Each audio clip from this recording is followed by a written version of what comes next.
Hi, this is Bobweiss. I'm the host of Shakin'yourworld. Cheers. Welcome home. Another session at Shakers. We are here to shake your world. We have Isabelle in from Chicago today to talk about a variety of things, the spirit world perhaps, and things that go bump in the night, and certainly the ability of these lovely cards in your hand to... We do divination, self-care, transition, some clarity, and when I loved doing readings for folks at Shakers. It was in February, I think now. It was a while ago. Right before that COVID-cation, absolutely. Exactly. I was like, oh, we're getting on a roll, and then okay. But coming back now, it's so much fun to meet the people that come through Shakers because it's such a different group. And when I do readings for folks, it's usually like, what is the transition that you're going through, or clarity on something. Right. And sometimes we do a simple 3-card read. Sometimes things come up for people. Sure. We need some extra cards. Yeah. And how I look at the cards too is kind of, what does the collective unconscious want us to know right now? Is my husband cheating on me? I got a couple of those. I'm sure you do. So what do you want to talk about today? Well, I'm super excited about all of the shifts and changes that are here at Shakers. I remember the first time I went and did the tour and I met some of the spirits. I was told that there were spirits, but also I was just like, okay, there are a few spirits, but they're not going to be that active.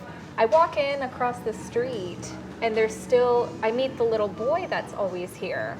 It's like, what is this playful kind of energy? He also has little trousers and suspenders. It's like, okay, who's this little guy? I really like him. He's playful. Okay, this isn't too scary. I can deal with this.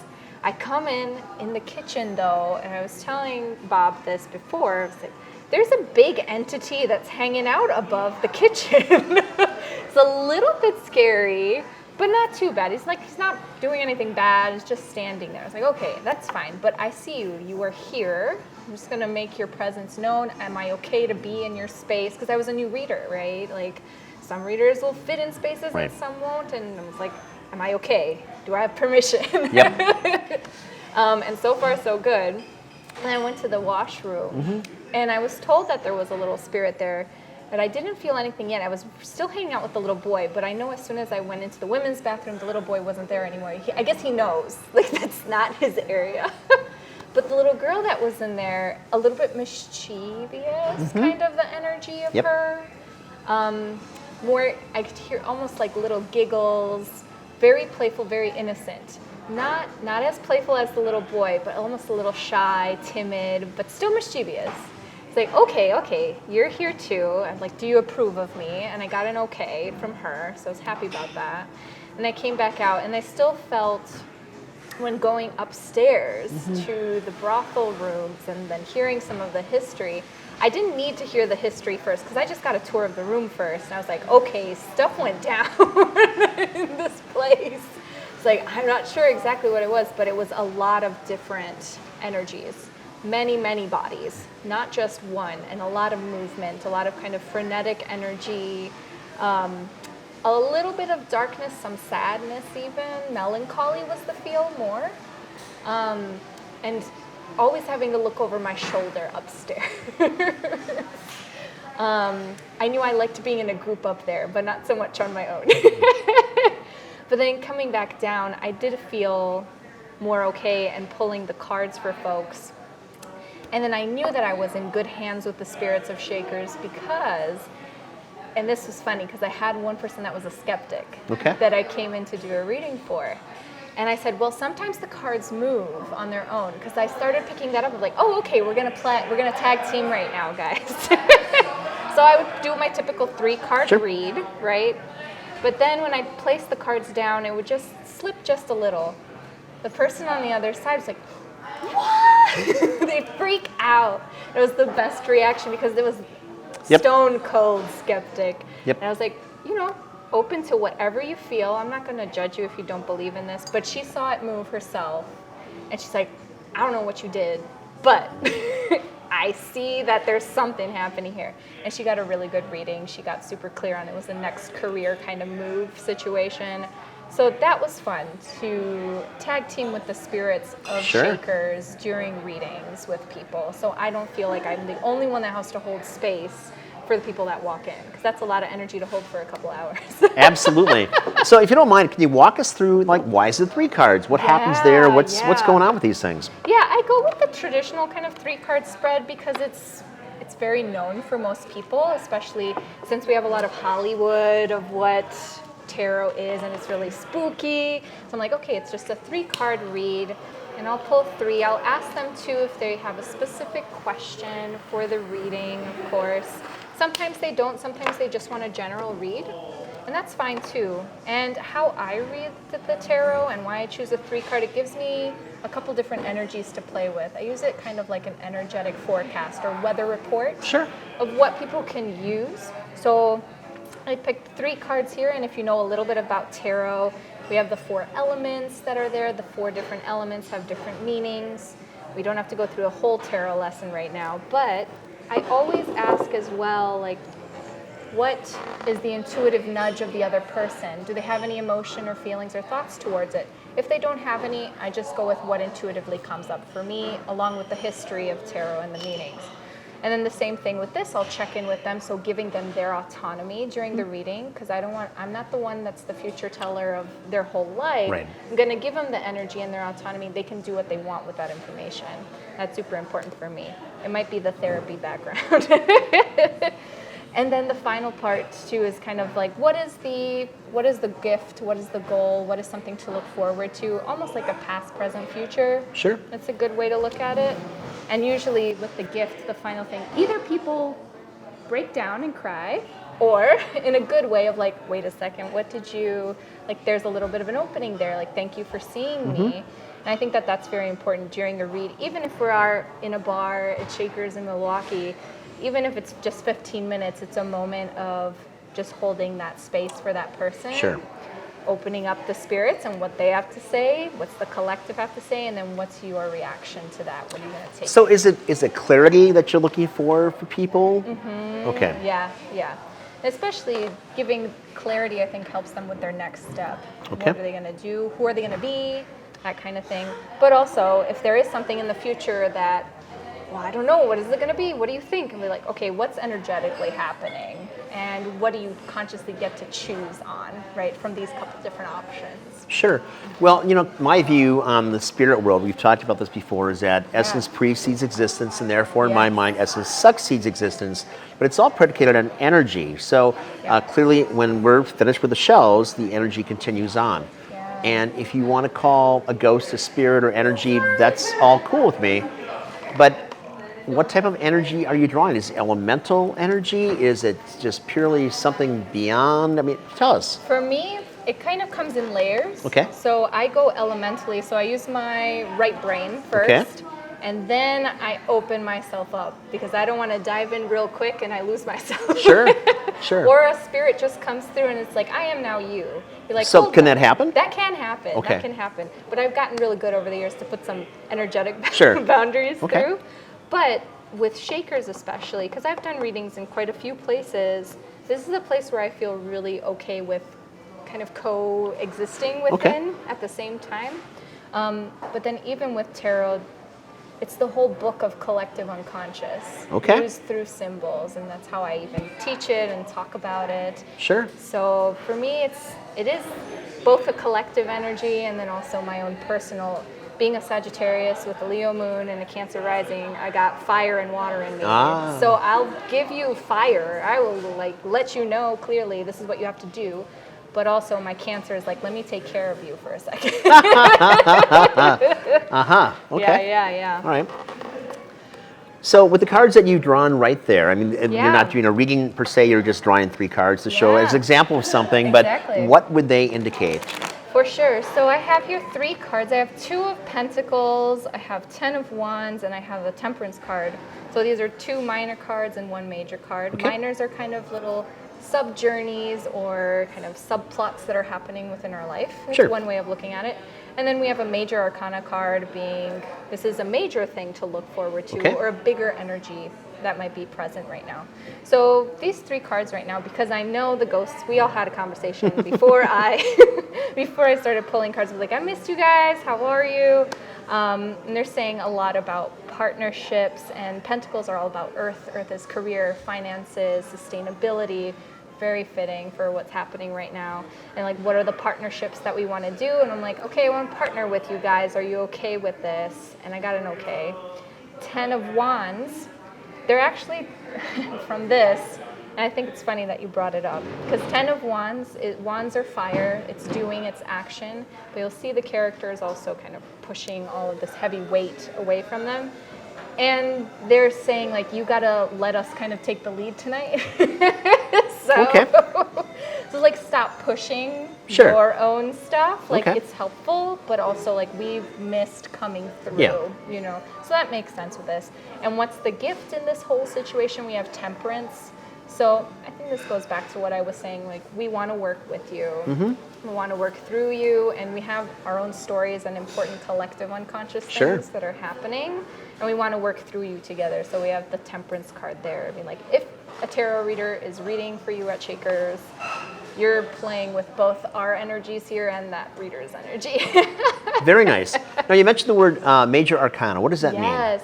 So in tarot, there's the major arcana and the minor arcana, or the major mysteries and the minor mysteries. Yeah.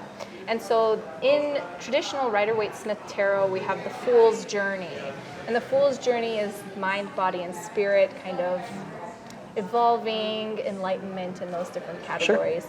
So here with temperance, this is more of a kind of spiritual, metaphysical kind of thing, very fitting for Shakers. It's definitely more spiritual, but it's still very grounded in earth. We're going to start up this way.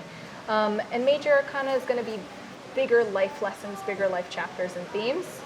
Minor arcanas or minor mysteries are, like I mentioned before, sub-journeys, sub-mysteries, sub-themes that might be happening in the major plot of our life in this chapter in this season. So that's one simple, very simplified way of kind of looking at tarot that way, what to expect during a reading. Be like, oh, that's a big card. I know that's a major. I think tarot readers will appreciate that. It's like, that's a major card. Like, you know your stuff. Cool. So you do other things besides tarot, though, as well, don't you? I do. Tarot is one of the things. I'm a tarot teacher in Chicago as well at a nonprofit, taking it from a self-care perspective and how to teach people how to use tarot for their own well-being. But then I'm also a hypnotist at a therapist practice in Chicago called Art of Balance. So I work with some really awesome therapists.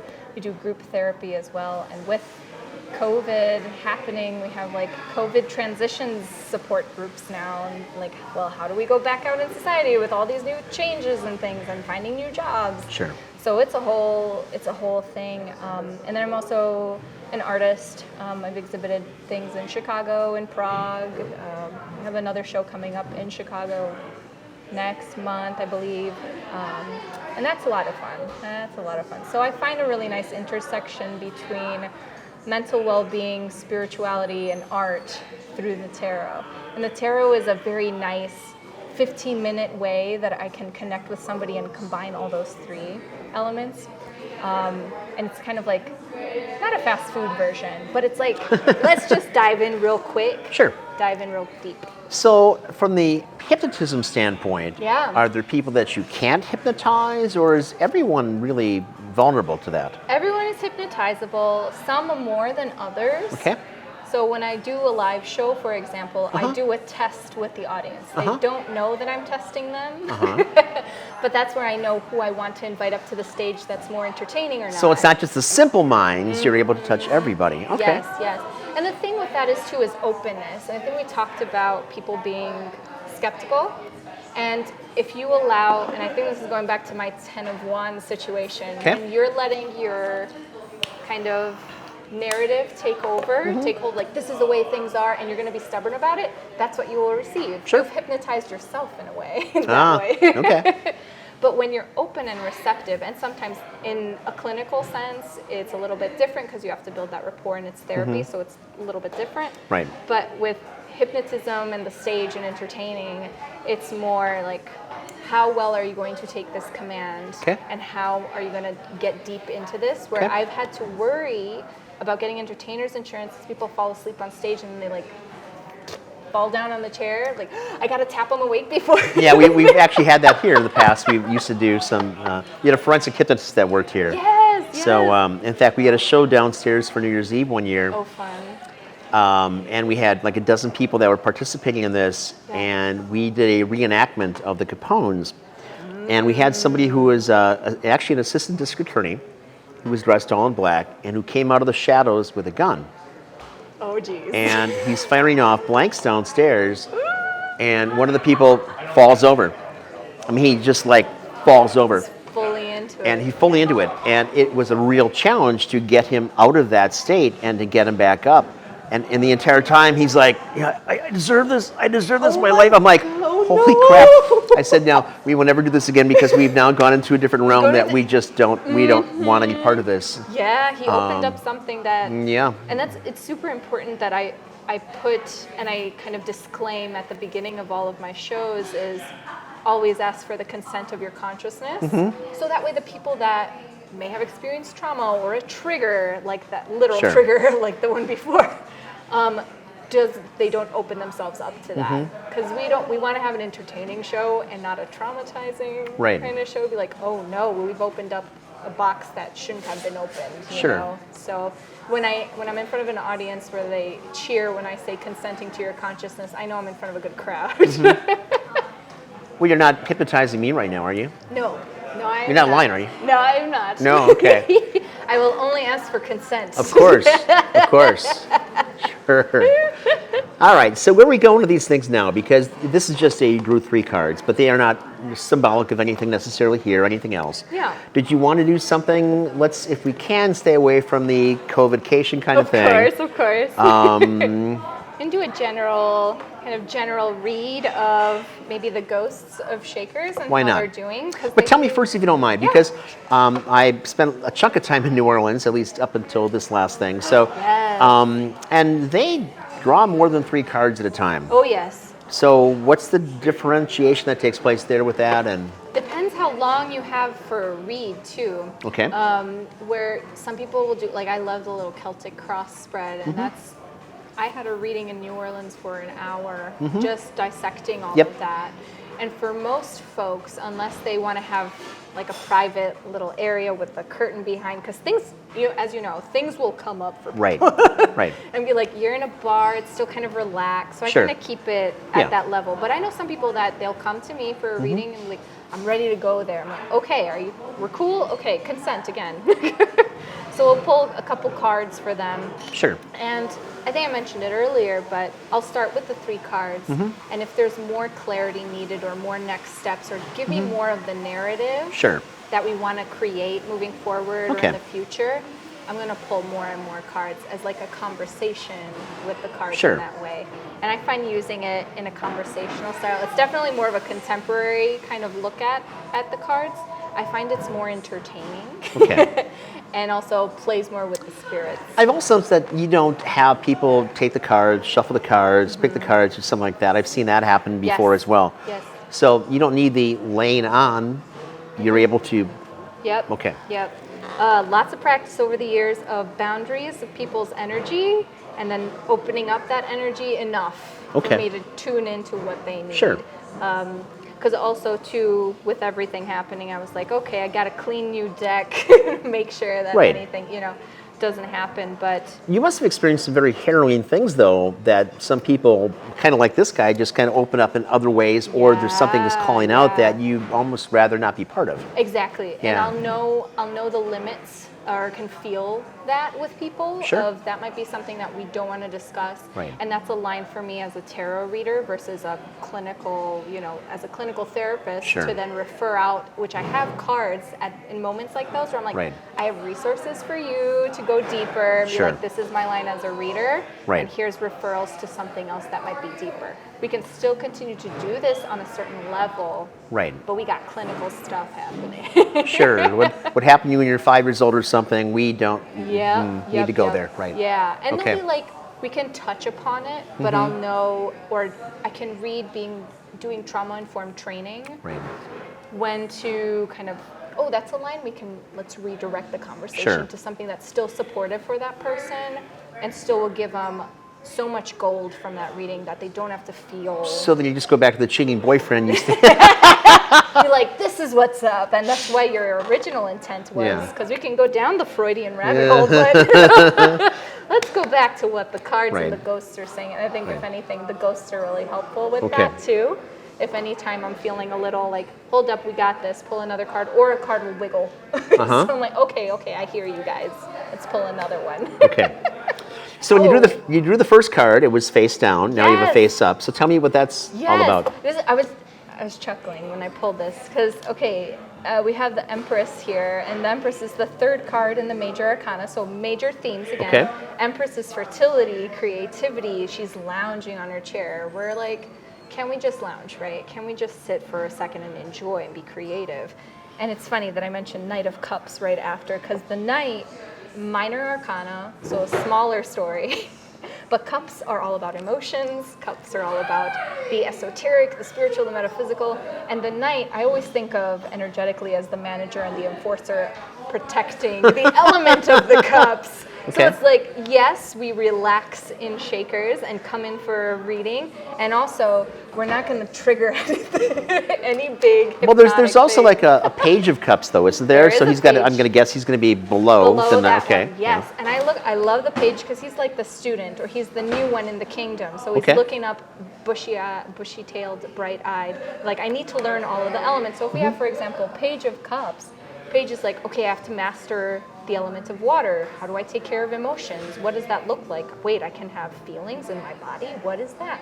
So once he learns the rules, maybe he becomes a knight. Maybe, but maybe he'll just stay a page for the rest of his life. We don't know. But I like that the knight is like, I got the rules, I can enforce the things. And then when we go to Queen and King, Queen is internal mastery of that element, and King is the external master of that element. It's a very simplified, again, version of that. But I thought that's very funny. Okay, so you've got the first two. What's the third card going to be? Let's see. Oh, well, we got death. Here we go. So death is a good thing? Or Death is a good thing. Oh. So I love, actually, it's so funny because the death card, if anything, anytime I pull the death card, people are like, oh no, am I going to die? Well, yes, you are at some point. In some ways, at some point. Not today, I don't hope so, right? But with the death card on the Fool's Journey, remember Major Arcana is the whole Fool's narrative. Death is the moment of any mental narrative, mental thought that you were physically brought up with is going to fall away. Okay. So this is more of the mental death. If we're going to talk about metaphysical death, then we'll be talking about the Tower. And the Tower, I think, is a little bit more worrisome than the death card. Where you've built up this whole big thing, you've built up your spiritual practice, your physical practice, you've built something up, and we have the lightning bolt striking down the tower, we have the people falling from the tower. It's pretty dramatic. Okay. But that is the moment of the kind of divine awakening, if you will, or the divine intervention. I mean, like, okay, you've learned all these things, you've gathered all these gifts as the Fool. What is the final thing from the rubble that you can create? So it may be a season of some catastrophe, some crisis in a way. Okay. But the death card, if anything, it's more I'm letting go of this idea that no longer serves me. Okay. So I think in the context of these cards, if there is any, I'm kind of reminded of the previous 10 of Wands, where if there is any worry about lounging for a second, being creative for a second, you're allowed to have that creativity right now. You're allowed to lounge just for a second and not be in crisis mode right now. And also protect your emotions. Go inward for a second. See what you are feeling and don't project it on others. Take care of yourself and take care stay of insular. that. Stay insular. Okay. Yeah, for sure. Comfy, cozy. She's taking charge of her own things. Death again, mental, internal. So. Can you read for, let's say, Molly Brennan, the young lady whose remains I found in 2001, one of the hospitality workers. Can you read her at the moment? Yeah. But that would only be for the moment Just for today, Molly. not for her past, right? It would be... Let's see what she has to say. Okay. Well, okay, that's one that's already poking out, so. Okay, well, And I want to pull 2 more for her. Okay, so since this one was the first one, we have this one as the second, the third. We have Cups and Swords, and then a Major Arcana again. So Cups, emotions. Swords, this is our first sword card, so air, and that has to do with the mind and concepts. And 6. 6 is, when I think of 5s numerologically, it's the chaos, it's the crisis. 6 is the sigh of relief after the 5. So in the case of any kind of worries or thoughts she may have currently, she was kind of maybe even worried about, wait, where are my people? Okay. Where's the activity? Because there is an emotional partnership with the living for her to help her kind of stay alive. I'm reading for her. And she was really afraid that may be kind of ending or not nourishing for her anymore. It's not available for her to be nourished anymore. But it's a very gentle but, because you'll see there's still some strain there even with the character. It's the person on the boat and all the swords inside the boat. Just like slowly breathing a sigh of relief. Sure. For her. But she definitely, we have 2 of Cups here. 2s are partnerships. Cups again, emotions. Okay. In this way, it's a non-negotiable partnership for her memory and her energy to stay around. Okay. Is the people that are also living that she kind of not feeds on. That's not a really bad word for it, but kind of symbiotically has a relationship with. That'd be a better word for it. So she was worried and scared for a second there. That makes sense. For Molly. I don't know if all the ghosts feel that way, but Molly does. Okay. And I know some of the spirits might have not, right? They all have distinct personalities. Yes, they do. Yes, they do. So we have, primarily resident spirits here, but every once in a while something else comes in. Yeah. And they're not always nice, by the way. But that's why I'm feeling like, I don't know about all of them. The resident ones I met were cool. I didn't meet, luckily, that weekend any foreign ones. There might have been a foreign one that followed me home because I couldn't sleep that night. But okay. It's like, who are you? You're the new. It was maybe the bouncer. Okay. All right. So that brings up a different question, because you also can do seances, can't you? Okay. Yeah. And you have to protect things and isolate at that point as well, so nothing follows anyone home. We do our own little thing here. We keep things here. For sure. So how do you really go about that to keep things in position that they're not following people home? There's a practice that I teach my clients this too. It's a little golden bubble exercise. Visuals always help. So in the case of group work with people, sometimes I'll tell them, okay, the visual of a golden bubble of energy that is protecting for you, that nothing will enter you without your permission, right? Sure. And that I'll have a golden bubble around me, but I'll have some little openings in my bubble, right? Because I need to be able to channel and move through with the spirits that come through. Osmosis or something, of course, right? Okay. Osmosis, symbiosis is all the themes tonight. And so with them, I'll give them that tool, but I'll also tell them before a reading or before a seance, what is an anchoring tool for you. Sometimes it's a crystal for somebody, for others, I also give them frankincense and myrrh. I have a little roller that I'll give them that I got from Romania, in a little monastery, and it smells divine, and I tell them even before a session one-on-one or in a group seance, put a little bit of this on before you leave. Almost like a cleanse, an energetic cleanse, like you're not taking anything with you. And if they want to say that out loud, even more powerful.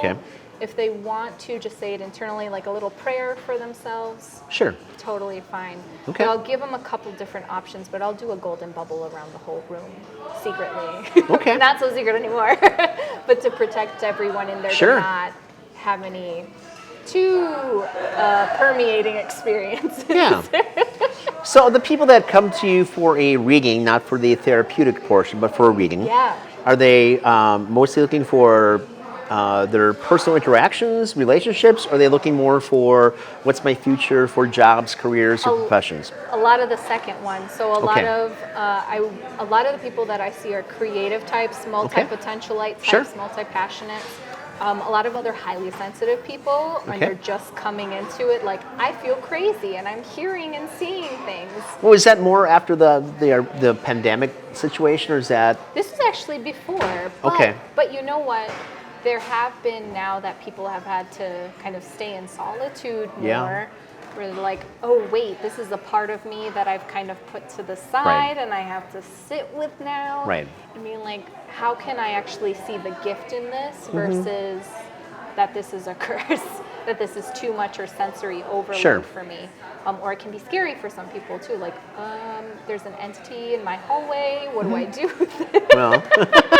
Which I've had that before, and went to a hoodoo priest, and also my grandma said, put salt in every corner of the house, wash your windows. Yep.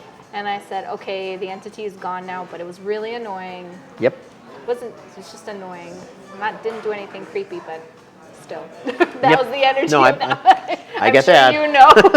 I do get that. But yeah, a lot of people for creative career development, clarity on that future. I have had mixed it. Usually people will come in for career, but then they'll sprinkle in relationship. Well, how could you not?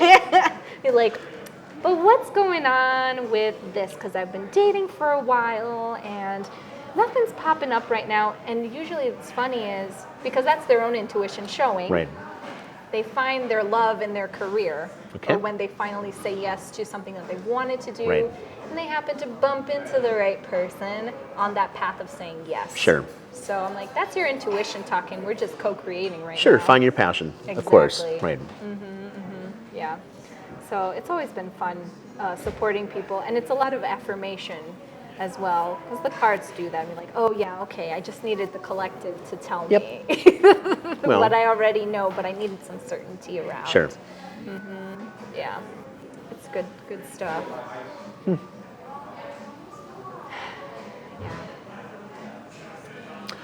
So you're back in the space for the first time in 4 months or something. Yes. And we've established already that, the right spirits have already communed with you. Yep, we had a good conversation. And obviously people are filtering in, and we've got to think that the future is bright and sunny, of course, right? Yes. Okay. Of course. I'm going to pull a card for that. This is the collective future. Oh, all right. I guess there's two. If it's the wrong card, we can always edit this out. But Ooh, all right. So, good things. This is like a Libra kind of situation. We have King of Swords and then a Ten of Swords reversed. So King of Swords, again, external mastery of the mental, of the conceptual. So, it's so funny. Individual thoughts and patterns and the ways that you decide to think are going to support your reality. of course. And when we have Ten of Swords, if there are any ideas, thoughts, things that are no longer serving you or the collective, it's their time to die. They're being culled away, refined away right now, so that King of Swords really can be present, so that you really own that, and then you manifest your reality. You co-create with the divine, with the collective. If you're up for that. I mean, I think the divine's really ready for it from what they're saying in the cards. It's like, we've been waiting for you. Please. Well, I've got a question again because that's why we're here. But sometimes I see cards are face up, sometimes they're face down. And what does that mean? Yes. So there's a lot of debate in the tarot community about this. And I'm sure I'll get a lot of flack from a few tarot readers on this. But when we have upright cards and reversals can be more of how I read them, more of an invitation for the internal, again. Okay. And other times it can be read more as a negative or a shadow aspect of the positive of this card. So in this way, we have Ten of Swords, and positive we can say, well, actually, it's the end of something. When it is reversed, how I'm reading it, it's the end of something internal. Okay. Right. That's kind of been hanging out there for a while, because when we get to 10, it's been culminating. So it's not the way you load the deck. Okay. Yeah. Absolutely. So And some of my students too, they're like, well, reversals, I'm gonna stay with this and I'm not gonna stay with that, but I'm not figuring it out. I'm like, that's where your intuition comes in, and I invite you to bring your intuition into it and like give them that muscle, right? Give them that autonomy. Because I can tell you all your future stuff, but you're the one that's got to do the work. Yeah. Neat. Yeah. Swords, lots of swords and minds and concepts energy for the future. Makes sense.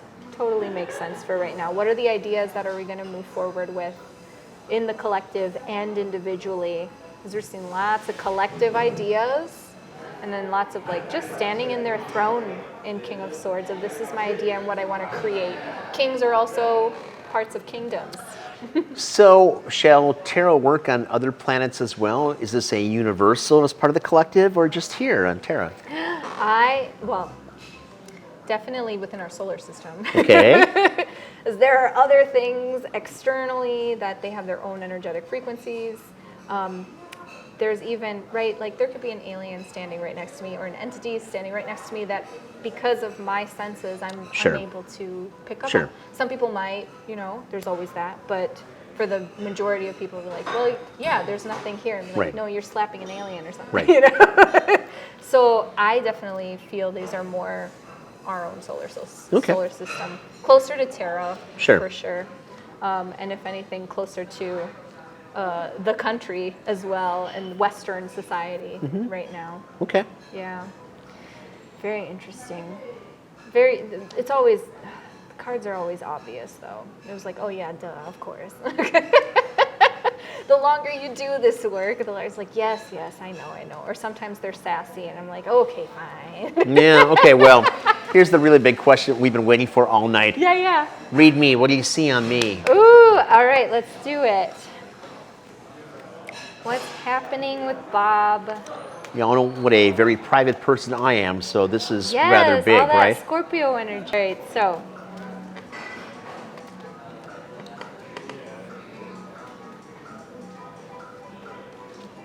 All right, we're getting all majors right now. Pretty pictures. Pretty pictures. This is good. And we're starting off with the sun. And we have like the little happy baby on there. Sun is all about post-moon. Moon is almost like that dark night of the soul. The things post-tower situation. So that makes sense. But right now, and it is reversed, we're seeing there is an illumination. There is almost like a triumphancy in here too. We have the red rope here, a brand new beginning, which is really exciting. And then sunflowers are just mini suns. It's all illumination. So it's also the people that are around you as well being supported with well, that that's me, sunny me. Yeah. Sunny you, sunny Scorpio you. And then we have temperance here. So even with all of the sun, making sure the temperance card is the alchemist. It's mixing all of the four elements together. We're bartending. We're mixing drinks in this way. So it's really good. All the illumination, the support is inside as well. So that's a really good foundation to start on.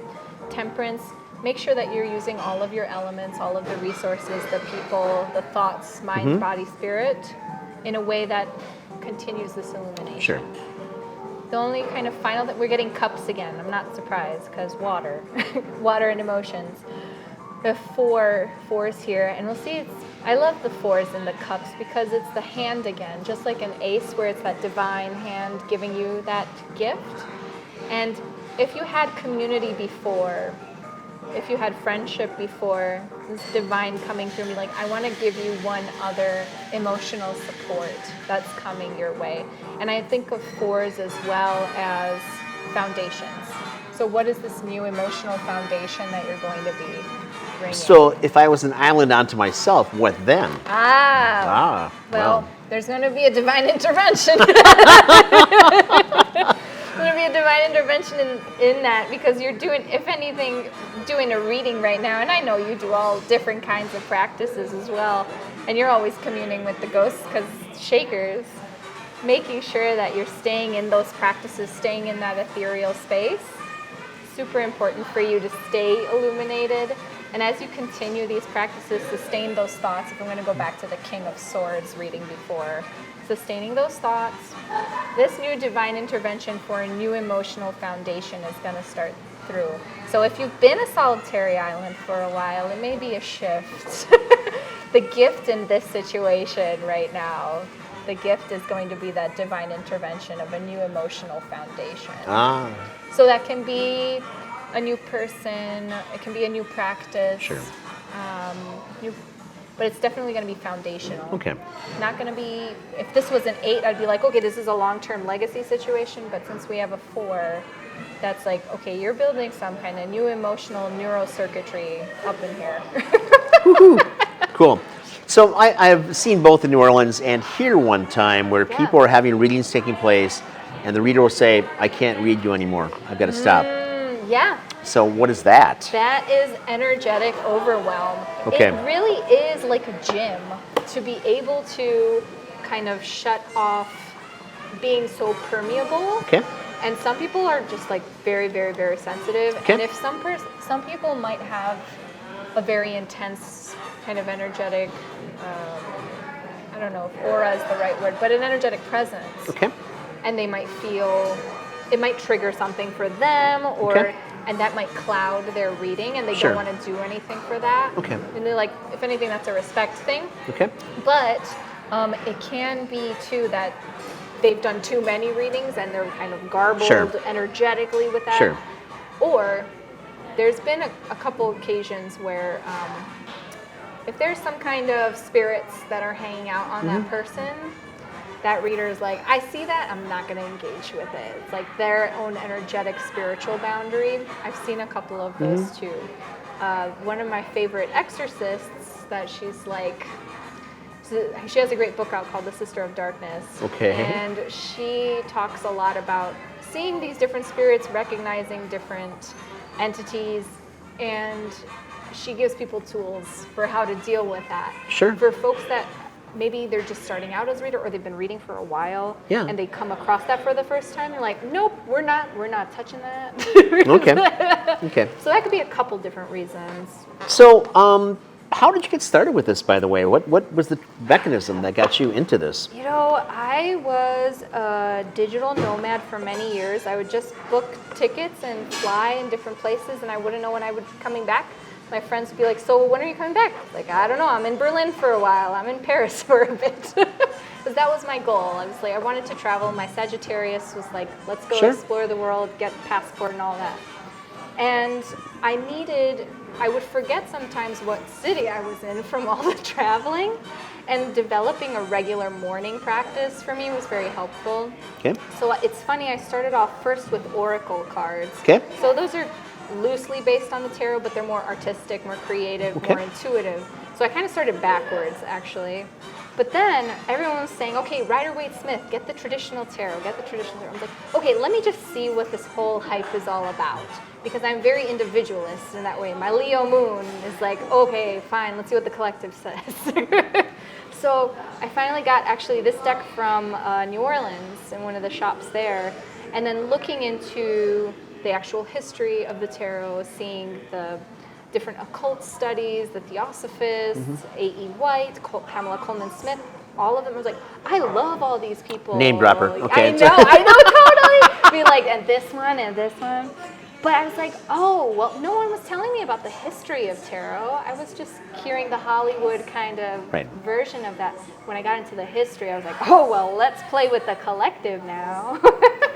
There's collective knowledge that was put together in a book using all these different practices from the West and a little bit from the East too. And I said, what a beautiful thing. And then oracle decks I'll still use occasionally because it's just the artist's inner world being projected on the cards. But I'm like, this is a collective thing that started in 1600s. So let's go with that. That's cool. Have you experienced Santeria? I haven't. You should go to Cuba. Yeah, I heard. New Orleans was the kind of very interesting mecca of all the different occult studies that in the West may have even been kind of pushed down in that. And we have a pretty big brujeria scene in Chicago. I'm really good friends with a couple of the witches there. But Santeria for sure is another one of the traditions to explore more in, and I'm trying to reconnect with some of the old pagan traditions that were in Eastern Europe as well, because Orthodoxy in Romania, for where I'm from, is so mixed with pagan culture that it's just normal. But they're like, wait, we're Orthodox. We don't do that stuff. That's witchy stuff. And I'm like, but you're pagan, though. You know what I mean? So I'm trying to... So elementalist, really. Absolutely. Okay, in so many ways. Yes. And as Romanian, you are a Roma, right? Yeah. So you're gypsy Oh, blood. I'm not actually. That's okay. But now that you told the world that, but I have some suspicions on a certain part of my family side that it's possible that I might have a little bit of that in me, mixed with some other things in me. Of course. But we're all mutts, but okay. But yes, there's a whole lineage of traditions in Europe that have also been suppressed and not really seen or just put to the side. And I'm like, these are beautiful traditions. Let's bring them more to the West. So yeah, Santeria is for sure on my list. Well, this is very cool. I mean, we obviously will be bringing more people in for you now that you're back on the scene. Yeah, so happy to be back. And clearly, we're going to hook up with your links as well to get people into your practice down in Chicago. Yeah. Anything you want to finish with here? No, I'm just super happy to be back. I miss the ghosts here. I miss the energy of the space, the magic that's really here, and excited to see the new space and all the changes that's here. So really happy to be back. Cool, Isabelle. Thank you very much. This has been fantastic, and I look forward to our next chat as well, because there will be a next chat. Oh, I'm sure. Cool. Thank you so much. Cheers.